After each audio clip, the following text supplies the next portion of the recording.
ုံတို့မြတ်စွာဘုရားလက်ကသန္နပိသောတာမင်းကြီးဟာကိစ္ဆာယနာလူအမှုပြုတယ်နော်လူလင်9ယောက်နောက်ကထည့်ပြီးတော့မြတ်စွာဘုရားကိုသွားပြီးတော့ပင်ခိုင်းတယ်သူ့နိုင်ငံကိုကြွဖို့ဟိုရောက်တဲ့အခါကျတော့အဲ့ဒီကိစ္ဆာယနာအမှုပြုတဲ့လူလင်တွေမြတ်စွာဘုရားဟောတဲ့တရားကိုနာပြီးတော့တရားဓုတွေရနောက်ဆုံးယဟန်ပြုယဟန္တာတွေဖြစ်သွားတယ်အဲ့တော့ရှင်ကိစ္ဆာယနာကယဟန္တာဖြစ်ပြီးတော့မှမြတ်စွာဘုရားကိုသူကဘုရင်ကြီးကသူ့ကိုပင်ခိုင်းလိုက်တဲ့အကြောင်းရှောက်တယ်ရှောက်တဲ့အခါကျတော့မြတ်စွာဘုရားမင်းသွားလို့ရှိရင်လည်းပဲကြည်ညိုမှာပဲဒါကြောင့်မို့လို့ချက်သားပဲသွားလိုက်မြတ်စွာဘုရားမကြွအောင်အဲ့ဒါနဲ့ကိစ္ဆာယနာယဟန္တာဖြစ်ပြီးမှနောက်က9ပါးလည်းယဟန္တာပြန်ပြီးတော့တိုင်းပြည်ကိုပြန်ကြွလာအဲ့လိုပြန်ကြွတဲ့အခါကျတော့တနေ့မှာနေစွန်းစားကနေပေါ့နော်အဲရွာတရားဝင်ပြီးတော့ဆွမ်းခံတယ်နော်ခြေမဲသွားရတာဟုတ်အဲ့ဒီရွာမှာလည်းပဲတထေး2ဦးရှိတယ်တဲ့ဒါပေမဲ့တထေး2ဦးကတော့သူကစီးပွားပြက်လို့တထေးဆိုတာနာမည်ပဲကြံတော့တယ်တကယ်တမ်းကဘာမှမရှိဘူးအဲ့ဒီတထေး2ဦးမှာလည်းတထေးသမီး2ယောက်အဲ့ဒီဆင်းရဲသွားတဲ့နော်မွဲရဲသွားတဲ့နောက်တထေးသမီးကသူကရုပ်ကလှတယ်အထူးသဖြင့်သူ့ရဲ့ဆပင်ကတော်တော်ကောင်းတယ်တဲ့နော်ဆပင်ကြောင့်ပို့ပြီးတော့သူကတင့်တယ်တဲ့ပေါ့ဟိုဘက်ကပတ်စံရှိတဲ့တထေးသမီးကအဲ့ဒီဆပင်ကိုရားကျင်လွန်းလို့သူကဆပင်နဲ့ညံ့တယ်ဆပင်ကိုရားကျင်လွန်းလို့ဝယ်တာ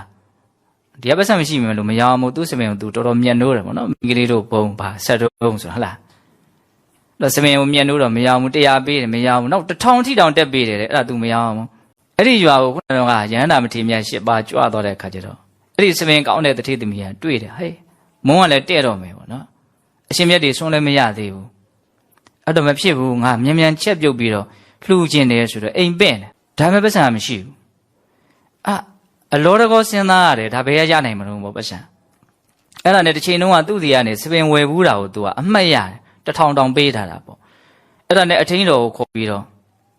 အဲ့ဒီသူ့စပင်ကိုအကုန်ဖြတ်ခိုင်းတယ်ဖြတ်ခိုင်းတဲ့အခါကျတော့ဟောကာယကရှင်ကဘာမှမဖြစ်ဘူးဖြတ်ပေးတဲ့လူက2မျိုးလုံးလို့တောင်ငိုတယ်လို့ဆိုတယ်ဟုတ်လားအဲ့ဒါနဲ့စပင်ကိုသွားပြီးတော့ရောင်းတဲ့အခါကျတော့ဟိုကလည်းပဲအရေးကြီးလို့လာရောင်းတယ်ဆိုတာသိတော့နှိမ်နေတဲ့1000ပေးခဲ့တဲ့စပင်ကို8ကျပ်ပဲပေးတယ်ရတဲ့သေးနဲ့ယူခဲ့ဆိုတော့ तू ကလည်းရတဲ့သေးနဲ့ယူလာတာပေါ့8ကျပ်ပေါ့အဲ့မထေရမြတ်ကလည်း8ပါးကိုင်းတပါးတစ်ကျက်တန်ဆွမ်းဆိုပြီးတော့အမြန်ချက်ပြီးတော့လှူရတာပေါ့နော်တော့ဆွမ်းကပ်မယ်ဆိုတဲ့အခါကျတော့ခေါင်းက7ရမရှိတဲ့အခါတော့ရှက်တဲ့အတွက်ကြောင့် तू ကအိမ်ထဲကမထွက်ဘူးတဲ့တထေးသမီးက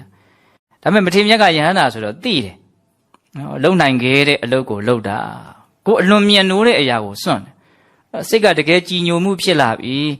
နော်အကျိုးဆောင်လို့မှုတွေတကယ်ထက်သန်လာပြီဆိုရင်လူတွေဟာတွေ့တာတဲ့စိတ်တွေကိုဖြတ်တောက်နိုင်တဲ့သဘောရှိ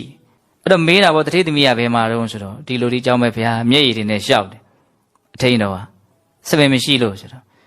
ထွက်ခဲ့ပါလို့ပြောပါပေါ့အဲ့ဒါနဲ့မထေရမြတ်ကြီးကမိန်ရှိနေတာဆိုတော့သူထွက်လာပေါ့အိမ်ထဲကနေအံ့ဩစရာအဲ့ဒါမထေရမြတ်ရှိလေရောက်ရောစပင်ကငကိုပုံစံတိုင်းပြန်ဖြစ်သွားတယ်နောက်တော့ဒီမထေရဟာသူ့ရဲ့ရှင်ဘုရင်ဒီပြန်ရောက်တော့ဒီနေ့ဆုံးကဘယ်စားခဲ့တာတော့ရှင်ဘုရားတို့ဘယ်ဖုံးပေးခဲ့တာဆိုအဲ့ဒီမှာတထေးသမီးအကြောင်းကိုပြောတဲ့ခါကျတော့ဘုရင်ကြီးကမိဖုရားမြတ်ဖို့လားခေါ်နေတယ်ဟောတောက်လျှောက်ဆက်ပြီးတော့အကျိုးပေးတာပေါ့နော်